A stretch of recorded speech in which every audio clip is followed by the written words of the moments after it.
Polynomial का सबसे important question है जो मोस्टली रिपीट होता हुआ हमें दिख जाता है पेपर के अंदर, फिर चाहे वो कंपार्टमेंट का पेपर हो या नॉर्मल हमारे एनुअल पेपर हो। ठीक है, तो देखो इसकी ना बहुत इजी है, लेकिन इसमें ट्रिक कहाँ से स्टार्ट होती है। लोग क्या करते हैं कि भाई पहले आरएचएस से सॉल्व करना स्टार्ट कर देते हैं, बट आरएचएस नहीं, जरूरी नहीं है कि हम भाई आरएचएस को ही एलएचएस प्रूव करें। हम एलएचएस को भी लेफ्ट हैंड साइड को या राइट हैंड साइड को भी हम लेफ्ट हैंड साइड के बराबर प्रूफ कर सकते हैं, या लेफ्ट हैंड साइड को भी राइट हैंड साइड के बराबर प्रूफ करते हैं। बट यहाँ पे देखो, यहाँ पे मेरा मेन जो ट्रिक है वो यहाँ पर है। ठीक है, लोग देख करके डर जाते हैं कि भाई इतना बड़ा क्वेश्चन है, प्रूफ कैसे होगा, टाइम बर्बाद होगा। नहीं, देखो मुझे ये आइडेंटिटी दिख रही है a माइनस b का होल स्क्वायर, क्या होती है मेरी आइडेंटिटी। तो अगर बोलूंगा start from right hand side, ठीक है, चलो राइट हैंड साइड से स्टार्ट करते हैं। तो ये तो मैं एज इट इज लिख लूंगा 1/2 x plus y plus z easy. ठीक है, अब इस चीज को सॉल्व करो। देखो यहाँ पे मुझे x माइनस वाई का होल स्क्वायर दिख रहा है, तो बाय यूजिंग आइडेंटिटी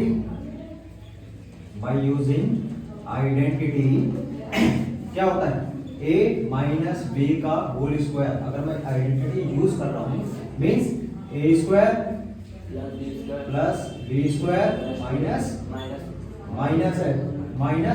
2ab, इस आइडेंटिटी को यूज करूंगा। चलो जी, तो पहले क्या रहना चाहिए मेरा, x square plus y square minus 2 of x y. Okay, ठीक है, बीच में मेरा प्लस है। अब देखो सेम इसको भी मैं ओपन करूंगा, तो y square plus z square minus twice of y z. Okay, अब इसको यूज करते हैं, plus of z square plus x square plus minus of 2zx। तो ये चीज समझ में आ गई। अब यहां पे देखो भाई एक्स स्क्वायर मैं इसको लिख सकता हूं 1/2 x plus y plus z as it is. अब देखो यहाँ पे x और x 2 ऑफ एक्स स्क्वायर, ठीक है, y plus twice of y square, z और z plus twice of z square. अब यहाँ पे देखो 2xy माइनस 2xy फिर माइनस 2yz फिर माइनस 2zx। अब आपको नहीं लगता कि भाई यहाँ पे सब में 2 है तो मैं 2 कॉमन ले लेता हूँ। अब अगर 2 कॉमन लूं तो ये वाला 2 मेरा आउट हो जाएगा, मींस बचा क्या, x plus y plus z. यहाँ पे मेरा क्या बच गया, x square plus y square plus z square minus x y minus y z minus z x. अब आपको ऐसा नहीं लग रहा कि भाई ये मेरी कोई आइडेंटिटी टाइप की बन रही है। देखो अगर मैं बोलूं कि एक और आइडेंटिटी है, identity x plus y plus z का क्यूब क्या होता है, यहाँ ये कैसे हो जाएगी, x plus y plus z की आइडेंटिटी क्या होती है।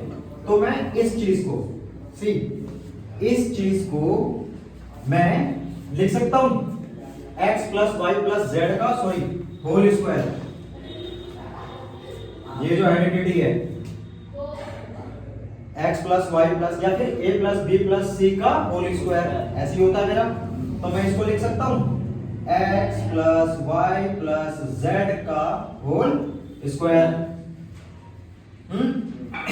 यहाँ पे क्या बन गया, x plus y plus z मेरे को। अच्छा इस चीज में देखो भाई, अगर मैं जैसे क्यूब वाली आइडेंटिटी बता रहा था, तो क्यूब की आइडेंटिटी क्या होती है पहले बताओ। हाँ किसका, क्यूब का। तो क्यूब वाली आइडेंटिटी से जरा इसे कंपेयर करो, कंपेयर तो करो, कहां है, अब रुक जाओ थोड़ी। अब देखो भाई ये मेरी जो चीज है, इस चीज पे डायरेक्ट आइडेंटिटी अप्लाई हो रही है। सो वी नो दैट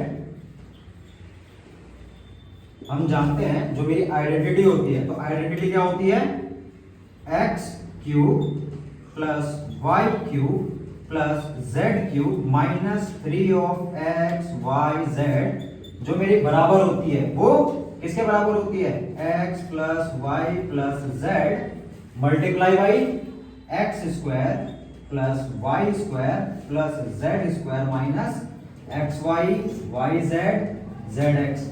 अब देखो ये चीज मेरी इसके बराबर दिख रही है, ठीक है, तो मैं लिख सकता हूं कि भाई जो मेरी आइडेंटिटी है वो यहाँ पे बराबर हो गई, ये चीज इक्वल है, तो यहाँ पे लिख सकता हूँ x cube plus y cube plus z cube minus of 3xy। I think यही प्रूफ करना था मेरे को, जो मेरा राइट हैंड साइड पर है, हेंस, और ये मेरा किसके बराबर है, बराबर LHS, क्योंकि मैंने RHS से स्टार्ट किया और LHS पे खत्म किया, तो हेंस प्रूव्ड। Thank you.